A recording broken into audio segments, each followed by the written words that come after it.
ضم صوتي لصوت الأستاذ محمد ضرات: لا يمكن أن تمر هذه المسودة إلا بعد صدور فتوى من دار الإفتاء فيها.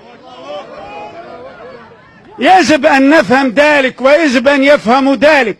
أما ما يسمى بحزب العدالة والبناء أو ما يسمى بجماعة الإخوان المسلمين، حقيقة أنا هنا سوف أتكلم بكل وضوح: لم يعد لا جماعة الإخوان المسلمين ولا حزب العدالة والبناء تمثل القضايا الشرعية أو القضايا الوطنية. ومن يريد منهم أن يعترض على هذا الكلام فليأتي ويناظرني، وسوف أفضح كل ما كان من جلسات وحوارات من سنة 2003 عندما بدأ مشروع ما يسمى بالتوريث لسيف.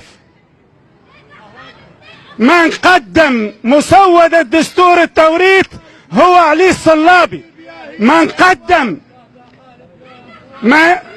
قدم قانون 4 وقانون 14 والذي أتى بهذا المؤتمر الهزيل الذي أضاع مقدرات البلاد هو لمين بالحاج من الإخوان المسلمين من العدالة والبناء، كان مهندس قانون الانتخاب. من أتى ومن فاوض بما يسمى على وثيقة فبراير هو خالد المشري، فاوض أبو بكر مدور، وكانت هذه الوثيقة المشؤومة والتي نحن نتجرع الآن كل آلامها. من وقع على مسودة اليون الرابعة هو محمد صوان. أي إسلام يزعمون الانتماء إليه؟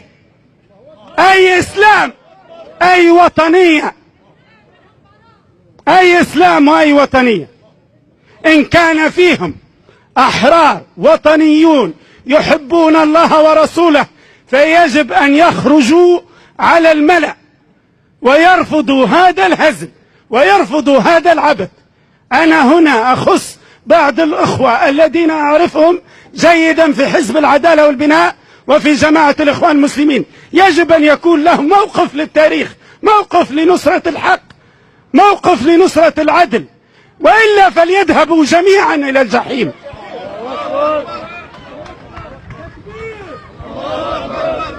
ليس هناك وقت لما يسمى بالمساومات أو لما يسمى